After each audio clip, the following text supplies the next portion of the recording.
Essentialism, Minimalism. Life is colorful in its countless details. Attentive eye can easily get lost in all its variety. So many ways to go, things to try. Might even be a bit too many, don't you think?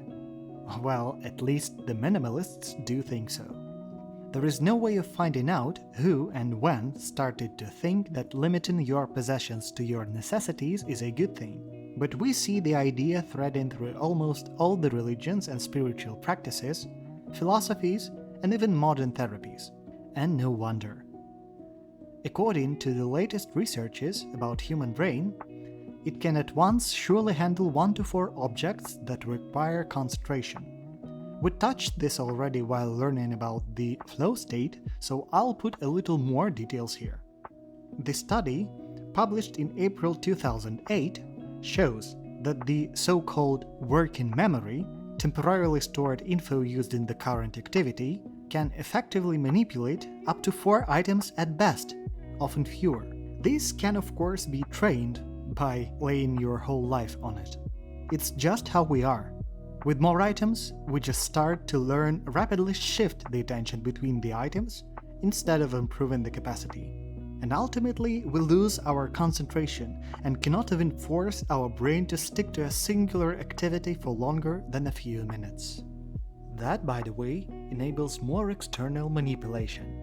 And we get bombarded with mails, notifications, messages, calls, colors, smells, and whatnot.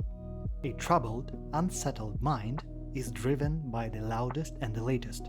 It might be good amidst a fist fight, but this way we lose the big picture. And do we want it? No, unless we value our plans, of course, and are at least somewhat mature. Well then, how do we stop wiggling and get back into the pilot's seat? As Greg McKeown names it in the title of his book, the disciplined pursuit of less is the way to go. This can be done by achieving the following 3 steps, not easy. Step 1. Reduce your commitments to 0, at least for now. Step 2. Think over what things you would want in your life and what you would better not. Step 3. Pick as few essentials as it is humanly possible and stick to them. Now in details.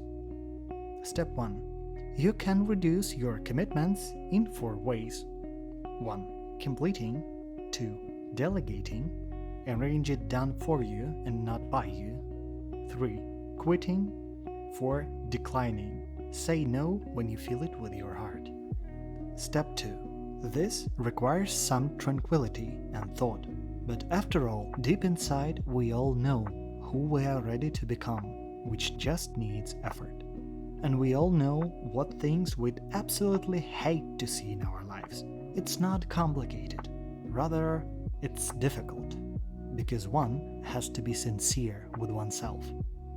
Well, at least it only has good long-term results. Step 3. Now that we have recalled who we want to be, let's carefully pick the absolute necessities for that. For me, this includes my big purpose in life, means of living healthy and well-off, way of providing resources and energy for that. And that's it. In fact, these podcasts started with me figuring my purpose at last, helping people make better decisions, sometimes even forcing them when I was younger. And what is your plan, dear listener?